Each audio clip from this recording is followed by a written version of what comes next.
Have you ever gone roller skating?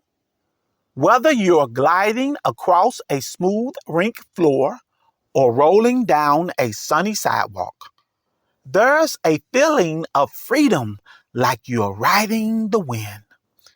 One curious girl wants to know, who was the first person to think of putting wheels on our feet? Let's find out together. In a town like yours live 3 children. Sarah, who is the oldest, Kevin, and Melissa are their names. Their parents take them to a grocery store which has very special shopping carts.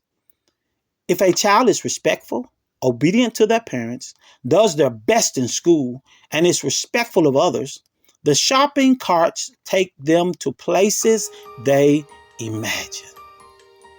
The shopping carts only work when their parents give their children permission to push them. Sarah, Kevin, and Melissa must agree where their imaginations will take them. Sarah loves to go roller skating at the community roller skating rink. She began to wonder, who was the first person to think of such a brilliant idea? The children decided to meet the person who thought of the idea of wearing wheels on your feet. Shopping cart, moving in motion. Take us to the person who had the idea to allow humans to wear wheels on their feet. Immediately, they were taken to the year 1800. A man was standing by 2 pieces of wood that had 4 wheels attached to the bottom of each piece of wood. The wood was shaped like funny-looking shoes that had no tops or sides to them. The man started smiling and waving at them. The man walked to them and said, "Hello, my name is John Joseph Maryland." The children smiled, waved, and said, "Hello." Mr. John said, "I'm so happy to have you visit me today." The imagination address told me 3 children that work amazingly hard on their schoolwork were coming to visit me today. I know your name is Kevin, but who is Sarah and who is Melissa? The man asked. "I'm Sarah." "And I'm Melissa," each girl replied. "Hello, and nice to meet you, Mr. John," the children replied. Mr. John said, "I know you came to learn about the first pair of skates. But before we talk about that, I want to tell you how proud I am that you did your best. It's not about the grade you made. It's about you doing your best. Don't compare your best to someone else's best. I encourage you to always be proud that you did your best. Let no one stop you from being and doing your best." "Thank you," the children replied. Now let's get to the subject at hand. You're here to learn about skates and the first person who made a pair, right? First, they weren't called skates when I made them. I didn't know what to call them. Seems like I skipped a lot of the story. Let's start from the beginning, shall we? Speaking of inventions, I have trouble pronouncing the name of the land my country became. I invented a speaker box that will pronounce it for me. Have a listen. I was born in a little town called Huy, Liège, in 1735. Many years later, that land became part of Belgium. I was a boy who loved to tinker. While my friends and other children played outside, I would take apart clocks and music boxes, wondering how each tiny gear made magic happen. I dreamed not only of making things work, but of making them sing.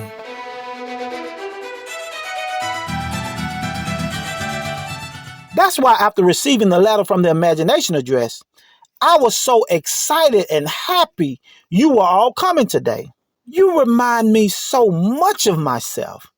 Sarah, for you not to only want to enjoy skating, but to be so curious as to know how they were invented, it makes me excited for your future and what you children can accomplish in life. We in Imagination Land encourage our visitors to stay curious and take the time to learn about new things. And one day, you just might be the cause of new things being invented. Dream. Don't be afraid to dream. Just because it hasn't been done doesn't mean it can't be done. Just because it's not defined in the dictionary doesn't mean you can't create it and you define it.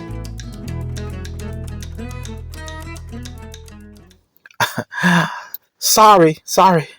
I get so excited to meet possible future great inventors until I forget what I was talking about. Sarah said, You were talking about making things sing. Yes. Thank you.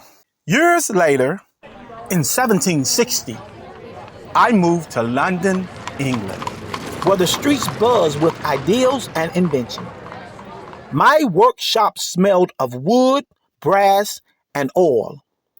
Inside, instruments played by themselves, and mechanical birds sang from golden cages. But one night, as I was polishing a violin, I gazed out the window at people skating graciously on the frozen Thames River. I smiled and whispered to myself, what if we could glide on land? I couldn't get this idea out of my mind. I worked for weeks, cutting, carving, hammering, until I made something the world had never seen. A pair of wooden shoes with small metal wheels underneath. The word roller skates hadn't been thought of yet, but here they are. Don't let the dictionary stop your creative imaginations. You invent it, and the dictionary will have to catch up to you. These wooden shoe rollers clattered on the floor as I tested them. They were heavy, loud, and hard to steer. But oh, how they rolled! Marvelous! I decided to show them to as many people as possible. I knew a grand masquerade ball was a month away. I'll show them off then. I thought to myself. At last, the big night arrived. A grand masquerade ball filled with nobles in glittering masks. Music filled the room as people danced and twirled. The doors burst open. I rolled in on my wooden shoes with small metal wheels, dressed in silks, playing a violin as I glided, or tried to glide, across the floor. At first, the crowd gasped in wonder, then gasped again as I began to wobble, and finally shouted as I crashed spectacularly into a tall mirror, shattering glass everywhere. I sat dazed, violin in hand, my wooden roller shoes clinking somewhere on the floor. You see, my invention had no straps, no strings, nothing to secure me to these funny-looking shoes. When I fell, the shoes kept rolling. People looked in horror and concern. I thought to myself, well, I did want everyone to notice, but not quite like this. Suddenly, I burst into laughter. Mission accomplished. They will never forget this. Well, I said, brushing off the dust, perhaps some improvements are needed. Sarah, Melissa, and Kevin, never be so close-minded until no one can tell you anything. Remember, no one knows everything. I'm just happy I was the first to try. Though my first try ended in a crash, my dream rolled on. Other inventors saw what I started and made it better. Smoother wheels, leather straps, safer turns, Mr. John said. Sarah said, Mr. John, me, Melissa, and Kevin did some research before we came. This is some of what we learned. In 1863, James Leonard Plimpton, an American inventor from Massachusetts, greatly improved roller skating by designing the first practical four-wheeled roller skate. His design attached two pairs of wheels, front and back, to the bottom of a shoe using a pivot mechanism that allowed the skater to turn and steer by leaning. This was a major improvement over the early fixed wheel skates, like those made by you, Mr. John, in the 1760s, which could only move in straight lines and were very hard to control. Plimpton skates made roller skating smoother, safer, and more popular, leading to the first public roller rink, opening in New York City in 1866. Mr. John, I'm so happy this information made you smile. We could have asked the special shopping cart to let us meet many people that added to your idea, but we wanted to meet the inventor who started it all. Mr. John, today people are skating in parks, in rinks, and even on city streets.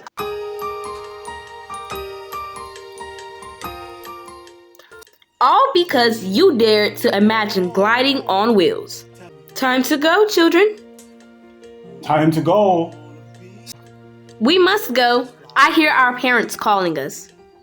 Thank you all for coming.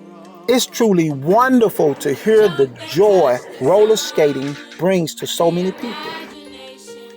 Bye, Mr. John said. Bye! The children shouted. Instantly, they were back pushing their shopping carts. The next time Sarah will be skating with ease, she will always remember Mr. John Joseph Maryland, the man who tried to play his violin while gliding through history and taught the world that even a fall can be the start of something great. Jump and touch the sun, the imagination